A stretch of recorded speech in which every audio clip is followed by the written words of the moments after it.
দেখো তোমরা, প্রথমে ছোলার ডালটা সেদ্ধ করে বেটে নিয়েছি, তারপর দুধ গরম হচ্ছে।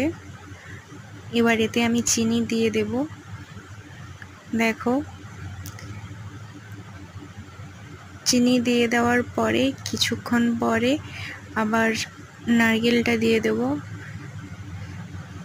দেখো, তারপর কিছুক্ষণ পরে আবার ছোলার ডাল, এলাচ দিয়ে দেব একসাথে। দেওয়ার পর কালারটা কেমন এসছে তোমরা দেখো, আস্তে আস্তে এটা হয়ে যাবে।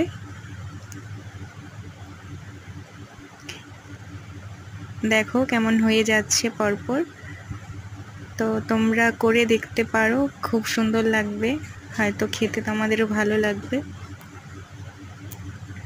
দেখো, তারপর আমার মিষ্টি প্রায় হয়ে গেল। আমি তো এত গরম টিপতে পারছি না হাতে, মা করে দিচ্ছে। দেখো 2-4টার পরে আমি আর পারছি না।